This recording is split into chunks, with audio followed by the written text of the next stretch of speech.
Our next guest, Heike Hartnick, has just completed a Master of Law degree at the University of the Western Cape, and her thesis focused on dismissals for misconduct outside the employer's premises, especially involving social media conduct. Heike joins us now on the telephone. Heike, good afternoon. Good afternoon, John. How are you? I'm in very good health. How are you? I can't complain. Thank you for the invitation. What interested you about this topic?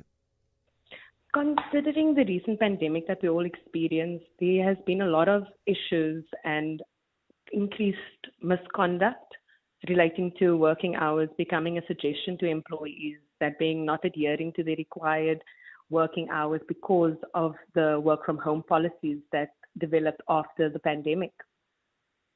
Okay, so we're talking specifically about people who are required to work 8 hours a day, 5 days a week, but because they are at home and not being supervised, they work less than that. Yes, that's correct, John. Thank you for that question. I've noted that a lot of people have blurred the boundaries between their personal and professional conduct and have become more flexible when working from home. And they would rather attend to work responsibilities at a later hour, being more flexible to collect their children from school. But in doing so, they also had the same issue of here and there, they have a little one in the background and something goes viral, or they are on their phones and the work itself is not necessarily getting attended to. However, they are also being social, that being active on all social media platforms during that time.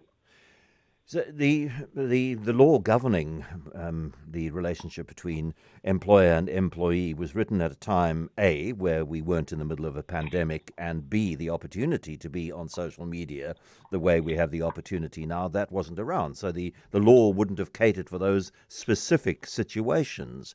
So what aspect of labor law has been used to try and deal with employees who employers want to sanction for the employer thinks, breaching the contract of employment? Thank you, John.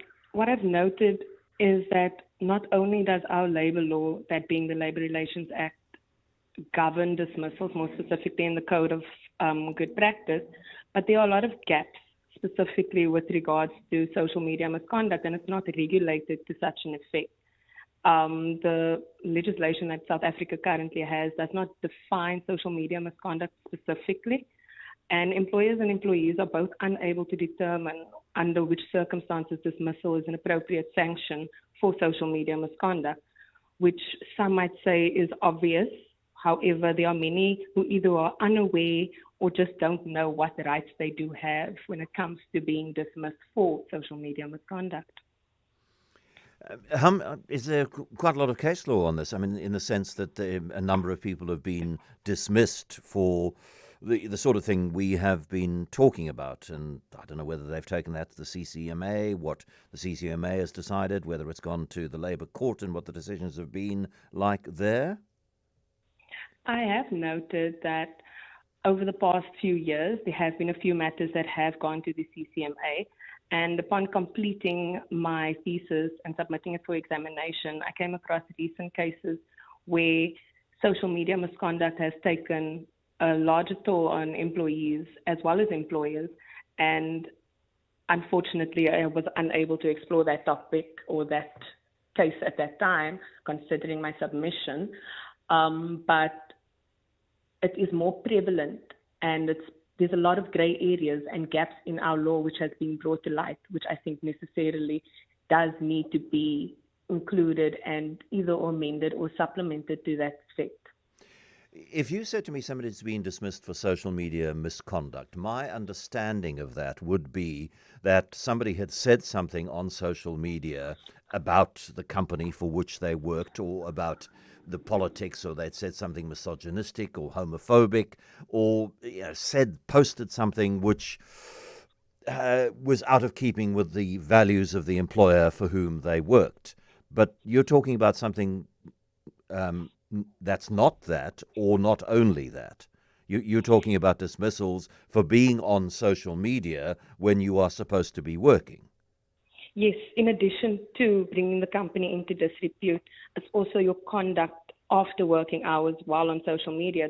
It's not necessarily just mentioning something or disrespecting or being homophobic towards another employer or your boss on social media that brings the company into disrepute, but it also brings into the effect that you need to consider different types of employment contracts. An avenue that I would like to explore going further in my research is looking at how sportsmen and influencers use social media and they are subcontracted with a specific brand or whatever the case may be, and how their behavior on social media affects the contract, if you can call it that, employment contract with the brand necessarily, as well as if you look at sportsmen, how that affects the employment contract with a specific club that they are registered and playing for. It really does. Somebody's just writing to me. I discovered one of my employees working for another business at the same time as me because of an online post. Well, that I would imagine is not part of employment contracts. Yeah, and if you're working for somebody else, you need to have declared that to your employer. Yes. But I mean, surely there's no problem with if during COVID or post-COVID, because my company has acknowledged that people can be productive from home, surely there's no problem with me at 3:30 in the afternoon posting some stuff on social media, as long as I'm producing the work that I'm supposed to produce. If I interrupt it for 15 minutes at 3:15 in the afternoon to do a series of social posts about the IPL, is there potentially a labor issue, a contractual issue with that? I think that is a very good question, John, considering that a lot of employment contracts do not necessarily stipulate what your conduct should be during working hours, or the fact that they do not have a social media policy in place. So if employers and employees are unaware of the social media policy, or the employer does not have a comprehensive social media policy, it blurs the lines, because a lot of people will have uncertainties as to what they can and cannot do. It also aligns with the moral compass and the values of your employer that you need to be aware of. So if you look at your description in your employment contract, what it necessarily says, what your duties and responsibilities are, personally, I do not think that if you are completing and producing work during working hours, that is an issue. However, if it is something that is specifically and explicitly excluded and they refer to it in your employment contract, I do think that is something that needs to be regulated. Thank you very much indeed. Interesting stuff. Heike Hartnick, recent graduate from UWC, a researcher in the field of labour law.